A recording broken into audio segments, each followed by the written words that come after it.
On nous fait la lecture. 1 Timothée, chapitre 1er, du 18e verset au 19e verset.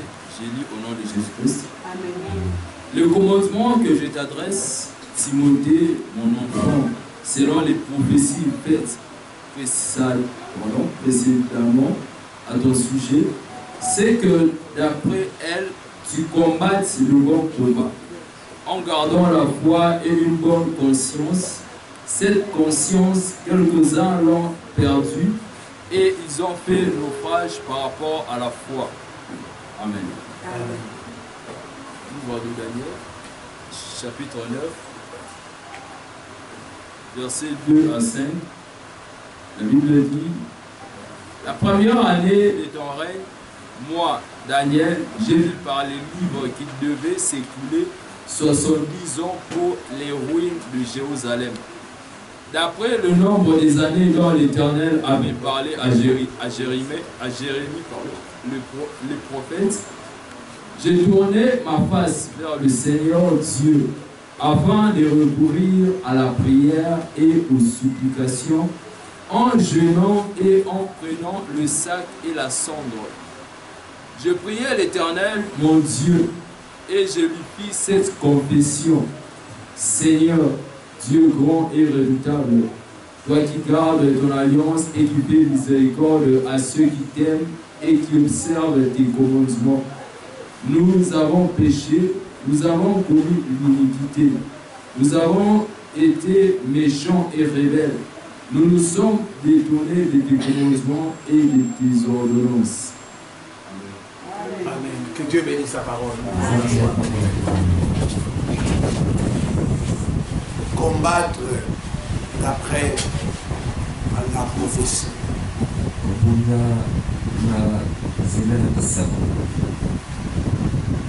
C'est la suite de l'enseignement que j'ai donné pendant la semaine.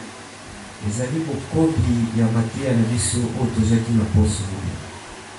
pouvez avoir la prophétie, vous pouvez avoir le promesse, mais si vous ne combattez pas,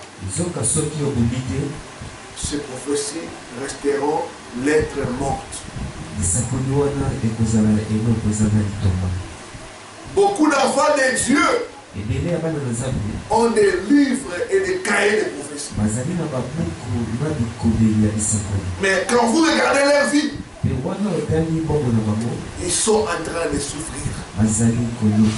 C'est bien de recevoir la prophétie, mais il faut savoir combattre d'après la prophétie. Paul dit à Timothée,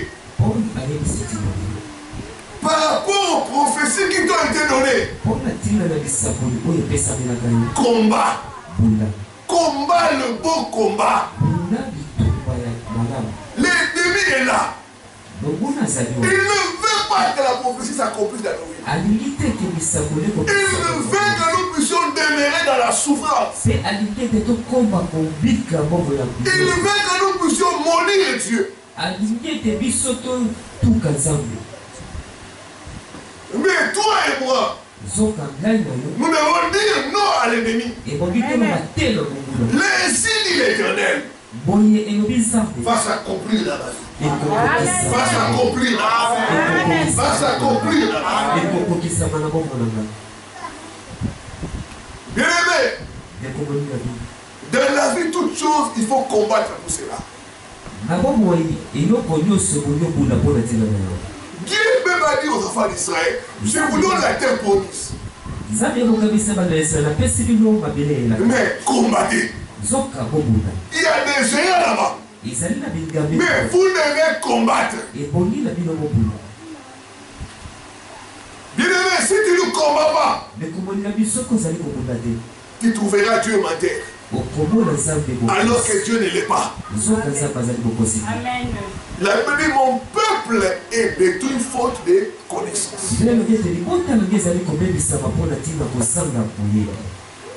Mais qu'est-ce qu'il faut faire? Comment combattre d'après les prophéties que nous avons? Bien aimé, quand nous regardons la parole de Dieu, il y a beaucoup d'exemples de gens qui ont combattu d'après les prophéties et ont reçu l'accomplissement. Nous devons nous inspirer de ces gens-là et combattre à notre tour pour avoir l'accomplissement de la prophétie dans nos vies.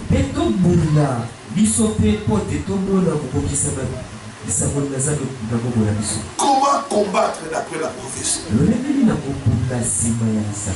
Première chose, il faut enlever les obstacles à l'accomplissement. Le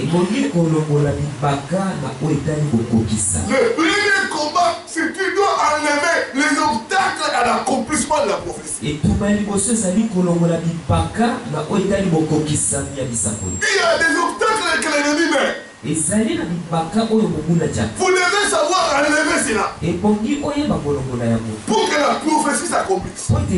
C'est un combat. Vous devez enlever tous les obstacles afin que la prophétie s'accomplisse.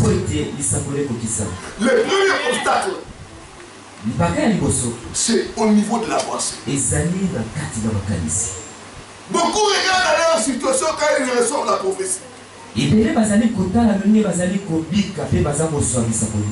Beaucoup regardent leur situation. Ils ont la prophétie, mais ils regardent leur situation et il y a des blocages au niveau de la pensée.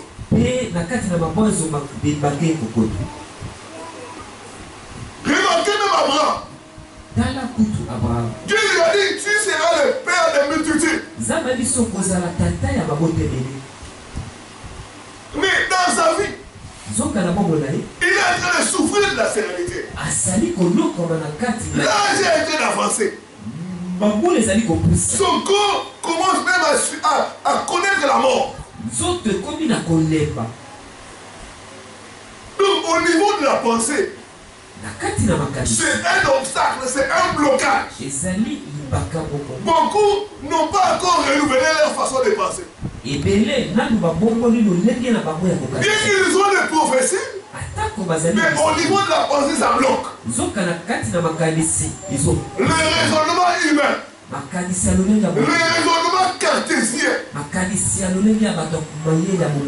Mais comment ça va arriver? Mais on a appris que c'est comme ça, c'est comme ça. Bien aimé, Dieu est Dieu.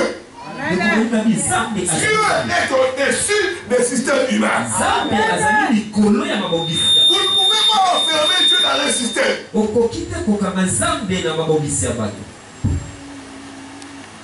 Les voies de Dieu ne sont pas nos voies. Même Marie, quand elle a reçu la prophétie, les doutes voulaient venir en elle. Les blocages au niveau de la pensée, elle a commencé à penser. Mais on nous a appris qu'une femme devienne enceinte,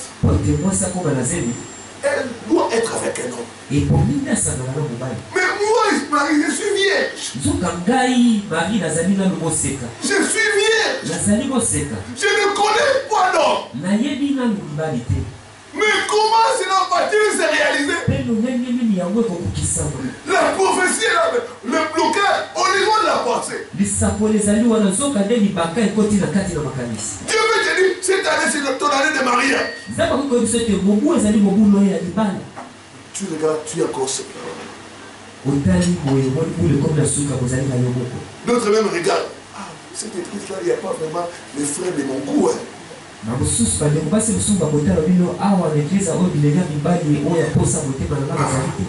Vraiment, je dois aller là où il y a beaucoup de gens. Au niveau de la pensée, Dieu reste Dieu. Dieu est au-dessus des raisonnements humains. Quand Dieu dit tu vas voyager, ne regarde pas, je n'ai pas de moyens, je n'ai pas de passeport, je ne connais que personne à l'Europe. Il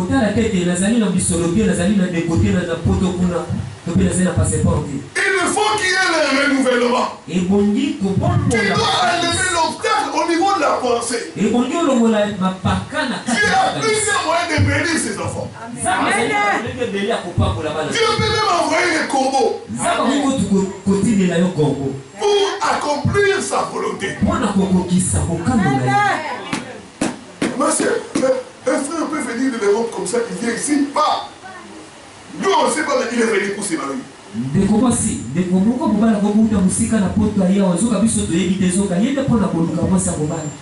Et il te raconte et vous faites les fiançailles et les mariés directement. Dieu est Dieu. Ne limitons pas Dieu. Ne limitons pas Dieu. Pardon le système de pensée. Donc tu dois enlever les obstacles. C'est un combat. La chair te dit non, ça ne va pas arriver. Mais l'esprit dit oui. Ça peut se faire. Car rien n'est impossible.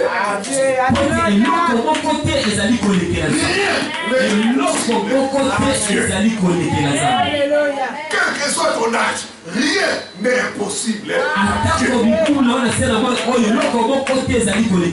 Certes dire que c'est trop tard. Certes dire que c'est fini pour moi.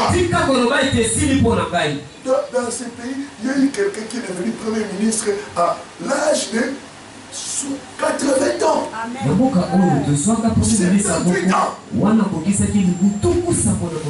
Mais c'est là de l'arrêter. C'est là de l'amour. Pour nous les Africains. Bien-aimés.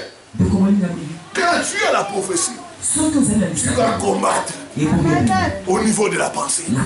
Tu dois enlever les blocages au niveau de la pensée. Les raisonnements humains. Dieu ne voit pas agir. Mais il voit les raisonnements humains. Et Dieu est limité. Il y a le combat de l'aimer. La chair te dit cette maladie est grave. Dieu dit, moi je suis ton médecin. Je suis ton médecin. Je m'appelle Shofa.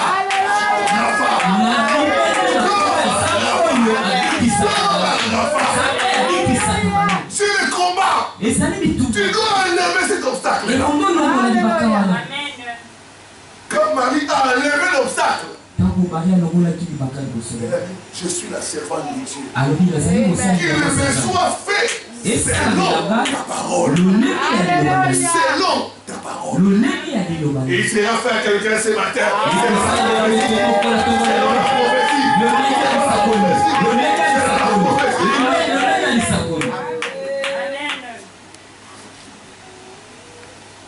Le deuxième obstacle, c'est la mauvaise image de soi. Il y a des gens qui ont une mauvaise opinion d'eux-mêmes. Il y a des gens qui se minimisent eux-mêmes. Il y a des gens qui se cassent eux-mêmes. Il y a des gens eux-mêmes se sentent inférieurs. C'est une mauvaise attitude. Ça empêche à la prophétie de s'accomplir. Il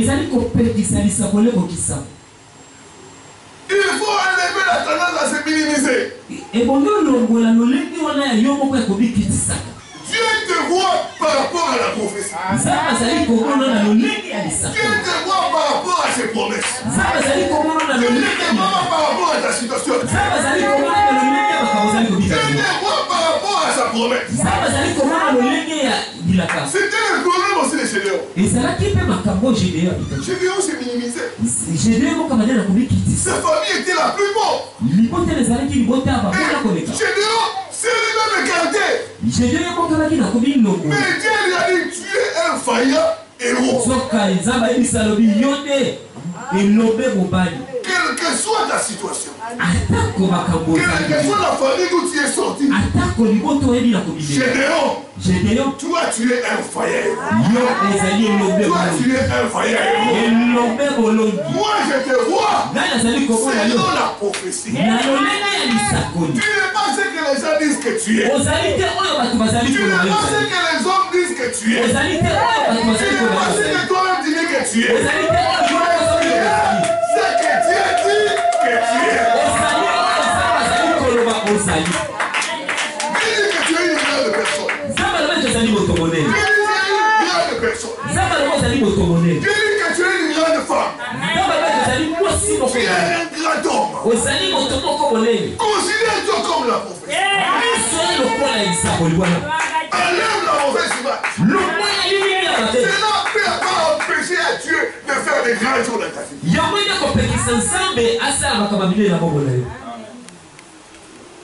Cesse de te minimiser. Quel est que tu as connu? Ta valeur est toujours là. Ta valeur est toujours là.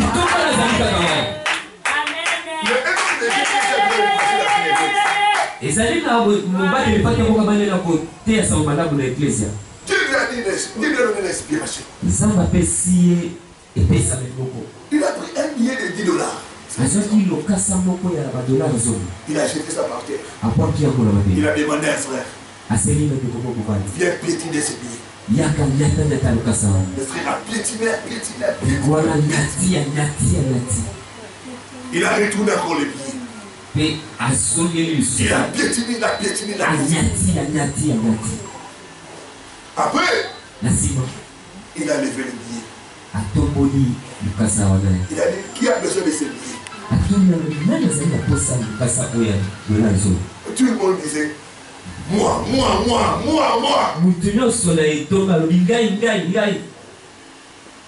Pourquoi vous voulez ce billet? Est-ce que ce billet a perdu sa valeur? Tout le monde a dit non. Ça a gardé sa valeur. Quel que soit ce que tu as connu, quel que soit ce que tu as connu, tu as toujours ta valeur.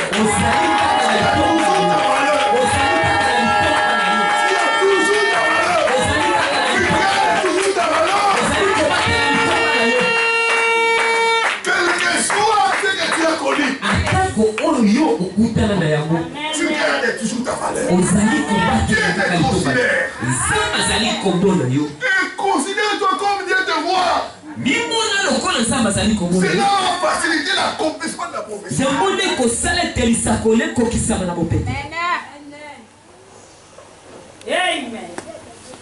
Deuxième obstacle à enlever. Cessez de blâmer les autres à cause de ta situation. Il y en a qui sont toujours en train de blâmer les autres. Si je suis comme ça, c'est à cause de cette personne. C'est telle personne. C'est un homme qui m'a abandonné. C'est mes parents. Ils ne m'ont pas envoyé à l'école. Ils ne m'ont pas envoyé à l'université. C'est un homme qui m'a déçu. Si ma fille c'est comme ça, c'est tel professeur. Il m'a donné une mauvaise cote. Il y en a qui sont matin et soir en train de blâmer les autres. C'est une mauvaise attitude qui empêche la prophétie de s'accomplir. Bien-aimé dans le Seigneur. Même Adam a fait cette attitude-là.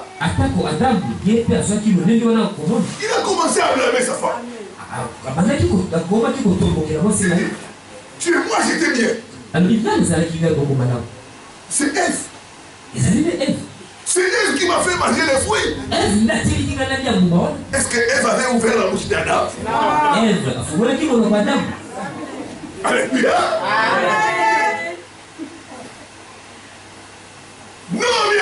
Seigneur. Cessez de blâmer les autres. C'est une mauvaise attitude. Ça ne va pas t'avancer. Ça va te pousser à garder rancune. Non, bien aimé dans le Seigneur. S'il y a une personne à blâmer, c'est le diable.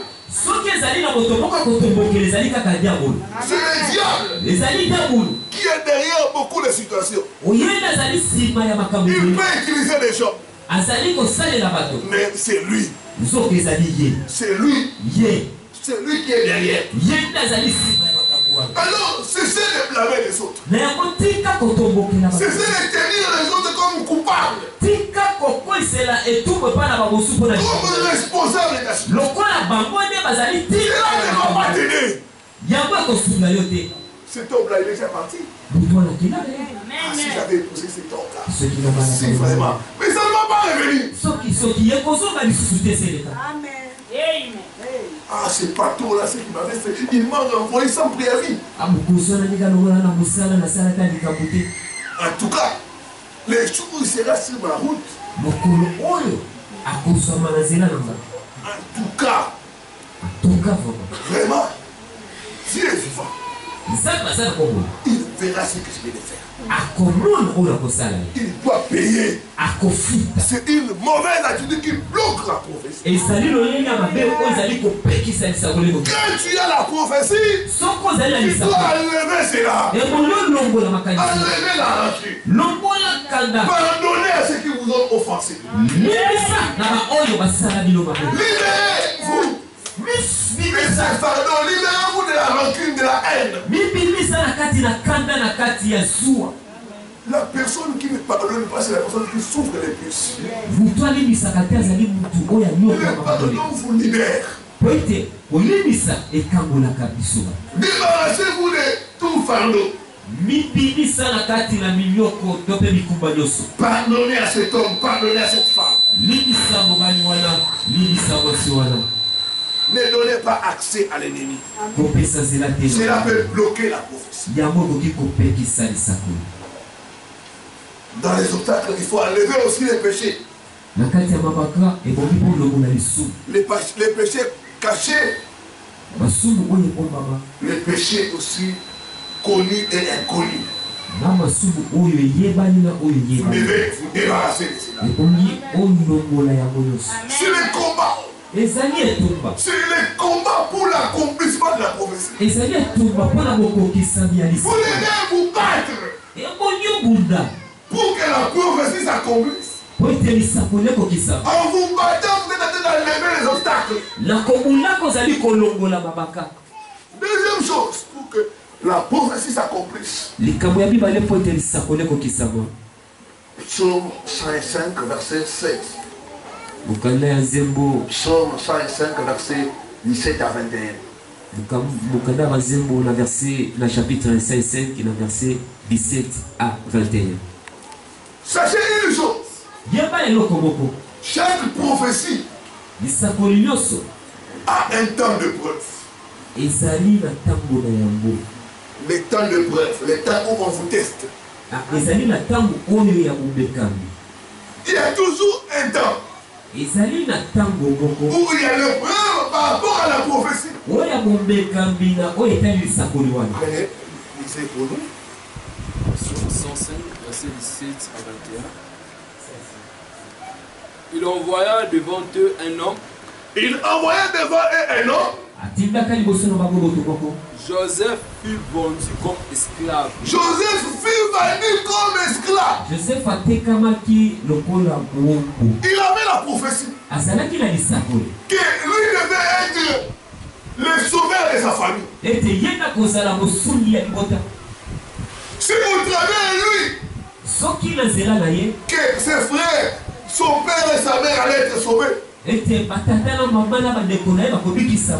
Mais il a été vendu comme esclave. Ça c'est contraire à l'élévation. Contraire à la prophétie. Quand vous avez la prophétie, sachez qu'il y aura un temps d'épreuve. Sachez qu'il y aura un temps d'épreuve. Sachez viendra. Ça viendra. Amen. Il était prédestiné à être premier ministre. Mais on le vend comme esclave. Aujourd'hui, c'est difficile que nous puissions comprendre un esclave. Mais à l'époque, c'était pire. Et on dit, il a été vendu comme un esclave. Quand tu as la prophétie, il y aura certains gens qui vont arriver, qui seront vraiment contraires à la prophétie. Tu vas même douter. Mais pourquoi Dieu m'a dit ça? Et je suis en train de voir ça. Est-ce que c'est Dieu ou c'est l'ennemi? Et que quelqu'un est en train de se passer un cas comme ça? Les choses sont contraires à ta prophétie. On a prometté sur toi l'élévation. Mais tu vis l'humiliation.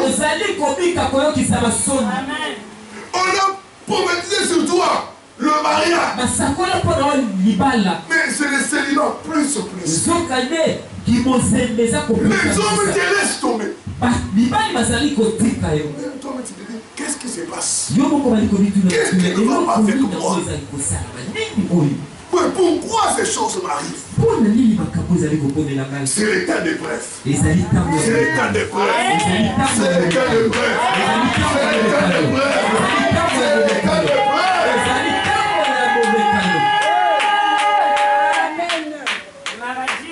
Continuez.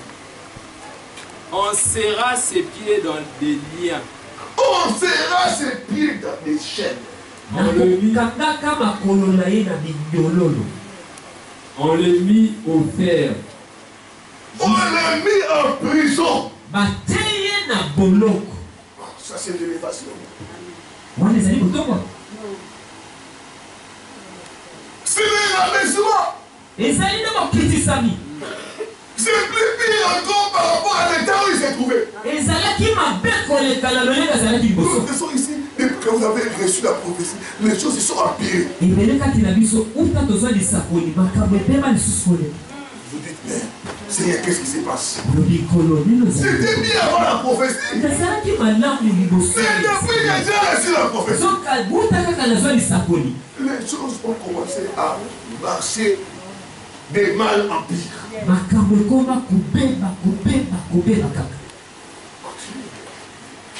On serra ses pieds dans des liens, on les mit au fer jusqu'au temps où arriva ce qu'il avait annoncé et où la parole de l'Éternel l'éprouva.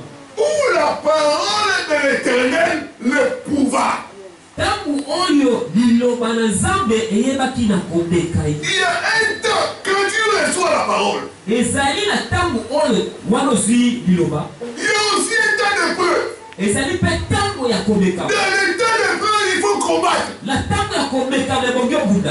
faut combattre comment? Il faut garder la foi. Il faut garder la foi. Il faut garder la foi. Moi, ça, tu peux être là comme ça, tu n'as même pas des sous-vêtements, tu n'en as pas beaucoup, même un seulement te dit, mais tu n'es pas l'argent. Seigneur, où es-tu? Et tu vois des gens pour marier comme ça, ils te proposent $100, $200, mais tu ne l'as pas. Il dit, à condition que tu sortes avec moi. C'est le temps d'épreuve. Dans le temps d'épreuve, il faut garder la foi. Garder la foi. C'est le combat. De dire non, je ne veux pas trahir. Je dois garder la vie. Quelles soient les situations, non, je me fuis devant de mon corps. Mon corps est le temple de ça. Mais tel épreuve est arrivé aussi pour Joseph. La femme de Potiphar lui a dit, écoutez, j'ai un garçon qui est beau. Moi je peux te faire Tout ce que mon mari a, c'est pour moi. À une condition. Accepte seulement de sortir avec moi. Et personne aussi ne sera ça. Et puis tu vas commencer à régner. Mais c'était l'état de Dieu. Et c'est cette femme dérangeait Joseph. Dérangeait Joseph. Mais Joseph a dit non. C'est l'état d'épreuve, bien-aimé. C'est là il faut s'accrocher à la prophétie. Il faut refuser de désespérer. Il y a une seule qui est venue partager avec moi. Il me le fils spirituel. Il était en train de faire des stages quelque part. Et on devait l'engager. Il a bien fait son stage. À la fin, le chef vient. C'est bien tout ça. J'ai vu que tu étais bien défendu. Mais pour que tu sois engagé, c'est autre chose. Tu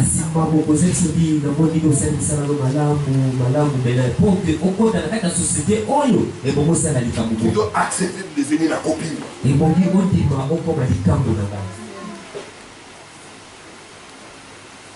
La sœur a dit non. Et on a commencé à lui créer des problèmes jusqu'à ce qu'on l'a renvoyé. C'est l'état d'épreuve, frères et sœurs. Quand vous recevez la prophétie, il y aura des circonstances contraires. Refusez de compromettre le standard de Dieu. Refusez d'abandonner l'espoir. Accrochez-vous, c'est un combat. L'essence vous dit qu'il faut abandonner. Les gens vous disent non, Dieu n'est pas là. Où est ton Dieu? Tu pries.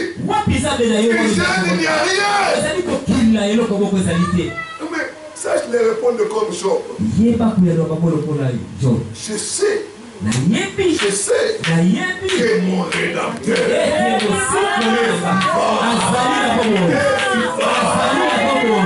se lèvera. Même les derniers.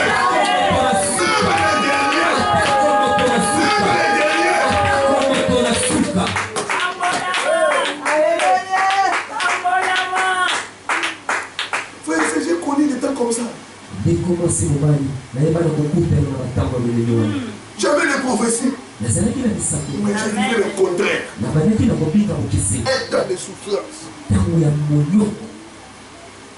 Est capable même de quitter les toits paternels. Tu vois les amis, chez nous maintenant, quelque part, je suis à Kitamola, chez nous, je suis chez moi.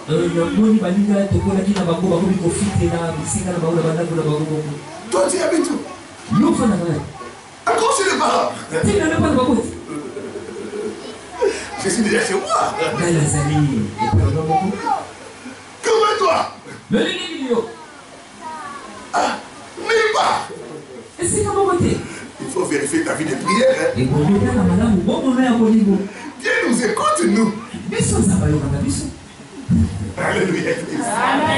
Alléluia, Église. Les gens même se moquaient de toi. C'est un temps d'épreuve. Il faut tenir fort. Il faut tenir fort. Il faut refuser d'abandonner. Il ne faut pas désespérer. J'ai tenu. Je tenu fort. Amen. Et les choses vont changer. Les choses vont changer. Les choses changeront pour toi. Les choses changeront pour toi. Les choses changeront pour toi. Au nom de Jésus. Troisième chose à combattre d'après la prophétie. Agissez par rapport à la prophétie. Posez des actes de foi par rapport à la prophétie. Préparez-vous. Faites des actions en conformité à la prophétie. Si vous allez vous marier, commencez à vous comporter comme une femme qui se prépare au mariage. Est-ce qu'une femme mariée peut porter les collants, les mini-jupes?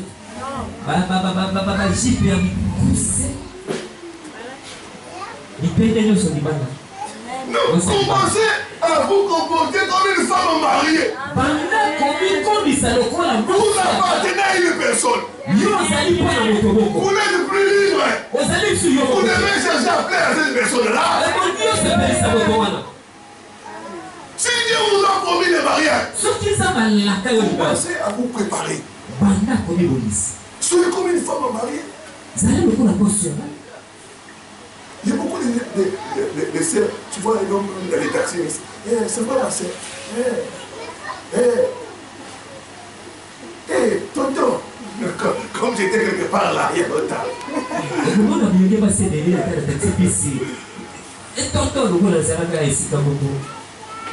J'étais quelque part là, c'est que tu vois. Une fille est venue là-bas. Tout le monde est là, il y a beaucoup.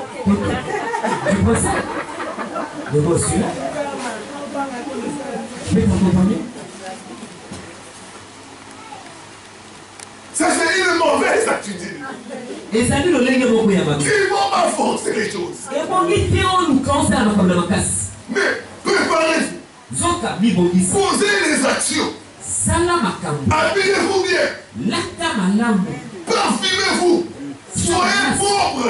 Soyez présentable. Faites des actions par rapport à la prophétie. Il y avait un frère qui travaillait à la fonction publique. Il était chef de bureau. Dieu avait donné la prophétie qu'il va élever. Mais il a reçu la prophétie. Le frère a changé son comportement. Il a commencé à venir au travail avec la veste et la cravate. Propre. Il a commencé à se considérer, je suis directeur. C'est moi le directeur. Les jours, les gens qui font les contrôles sont finis. Les inspecteurs qui contrôlent la fonction. Ils sont parlés avec les gens. Toi, tiens, quand ils ont fait présent, monsieur le directeur, je ne suis pas votre directeur. Parce que les directeurs là portent des chemises déjà fatigués. Donc vous savez comment quelqu'un doit souffrir.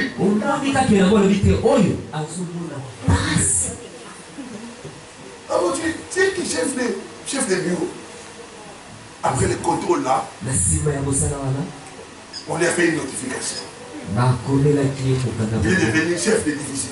Après quelques mois, directeur par commission. Si vous êtes dans le Seigneur, préparez-vous à vivre la prophétie. Posez des actions. Si Dieu dit vous allez voyager, vous tirez vous déjà le passeport. Allez dans les ambassades. Posez des actions par rapport à la prophétie. Préparez-vous. Si Dieu dit vous allez avoir des enfants, commencez à faire la lettre. Commencez à préparer. Prenez déjà le nom. Vous allez donner quel nom? C'est bébé là. Vous allez donner quel nom? Vous voulez un homme ou une fille? Un garçon ou une fille?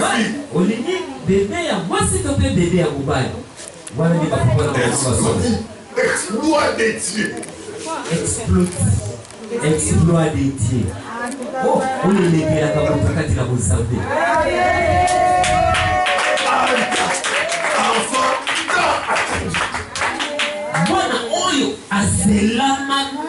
Préparez-vous. Soyez pauvres. Même là où vous allez. Commencez déjà à vous voir. Vous êtes déjà dans la prophétie, la peau de la prophétie. Ça va faciliter ce que Dieu agisse. Vos actions peuvent empêcher l'action de la prophétie de s'accomplir. La foi sans les œuvres est une foi morte. Allez commencer déjà à chercher une voiture. Il y a un pasteur qui a donné la prophétie. Dieu lui a dit, je vais t'élever et tu auras beaucoup de voitures. Et il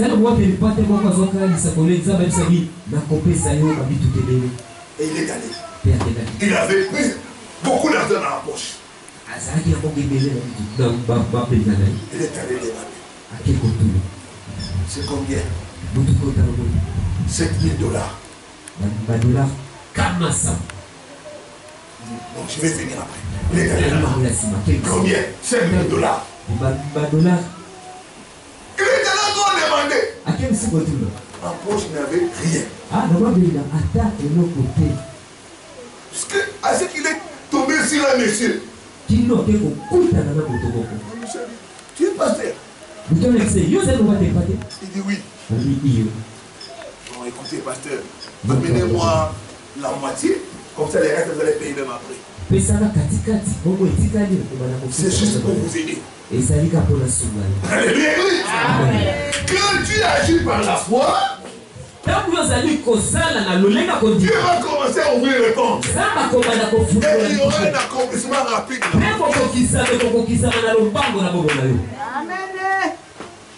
Quatrième chose, enfin. Habakkuk 2, verset 3. Sachez que pour chaque prophétie, il y a un temps d'accomplissement. La prophétie s'accomplit seulement au temps de Dieu.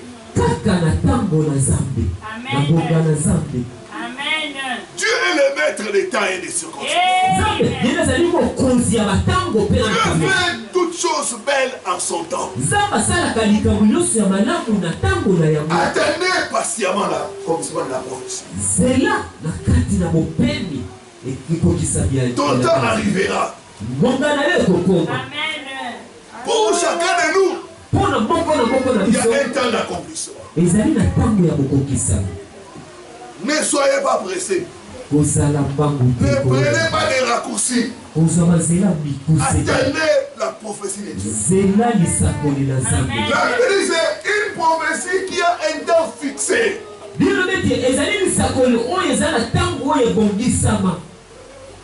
En son temps, cela s'accomplira. Elle s'accomplira certainement.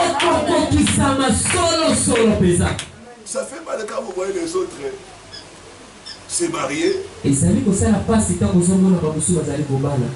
Les autres voyager.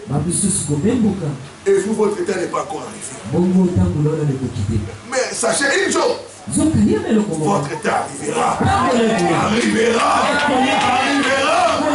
Certainement. Amen. Il y a une saison pour chaque personne.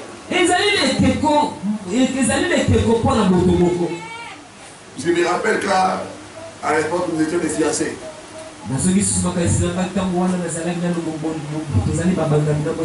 C'est avec qui nous avons commencé à l'église, les clubs de fiancés. Ils se sont mariés.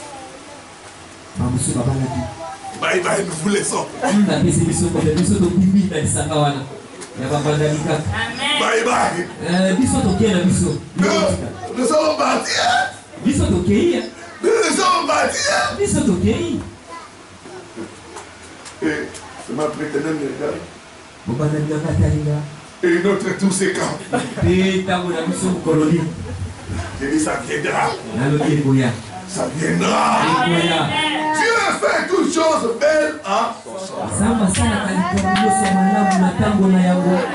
Quand c'était mon temps, Je me suis marié. Amen. Ton temps aussi arrivera. Ton temps aussi arrivera. Ton temps aussi arrivera. Accroche-toi à Dieu. C'est lui qui a fait la promesse, il est fidèle. Il ne peut pas mentir. Il dit si elle attend. Ça peut tarder. Mais attends là.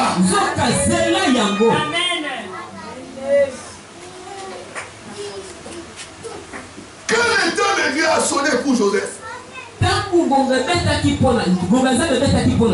Psaume 105, verset 20 à 22. Psaume 105, verset 20 à 22. C'est les derniers versets pour terminer cet enseignement.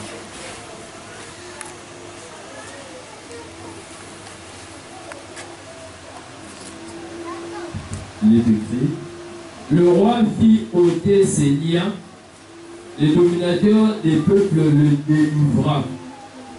Il établit seigneur sur sa maison et gouverneur de tous ses biens, afin qu'il pût à son gré enchaîner ses princes et qu'il enseignât la sagesse à ses anciens. Amen. Quand le temps de Dieu est arrivé, on l'a fait sortir de la prison. Et on l'a élevé. Donc il y a un temps pour tout. Il y a un temps pour pleurer. Il y a un temps pour se réjouir.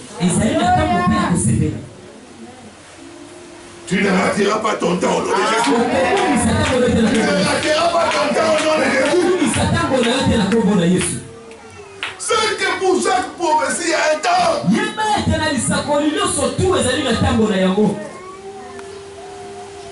Quand Dieu m'a dit, ce que j'ai mis en toi, tu vas prêcher aux nations.